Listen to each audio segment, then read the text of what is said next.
खुद फोन मत करना, मैं बता दूंगा तुम्हें। देखो मुझे नहीं सुनना, क्या बकवास कर रहे हो? आइंदा उसका फोन मत उठाना, आई बात समझ में? नहीं, मुझे लगा कि कोई जरूरी बात होगी इसीलिए फोन उठा लिया, बाकी और कोई बात नहीं है। वरना मैं तो यहाँ खाना बना रहा हूँ और बहुत मजे की मछली बन रही है और शायद वो आपसे ज्यादा इंपॉर्टेंट भी है। तो चलिए फोन रखता हूँ, बाद में बात करूंगा आपसे। बाय। एक दिन आप इस आदमी का दिमाग खराब कर देंगे। इसके अंदर दिमाग है ही कहाँ जो मैं खराब करूंगा? ये तो खुद पूरे का पूरा खराब है, चिपक जाता है कहीं भी जाके बस। लेकिन इसका इलाज जरूर करूंगा। लगता है काफी जेलस होते हैं आप उनसे। तौकीर से जेलस हूंगा मैं?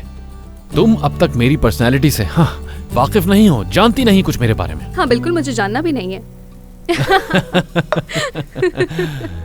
सीख रही हो मुझसे? ये वाला जोक अच्छा था तुम्हारा। क्या ये भी आ गई। इतने जोर से हंस क्यों रहे हो तुम लोग? हमारा आपस का मामला है।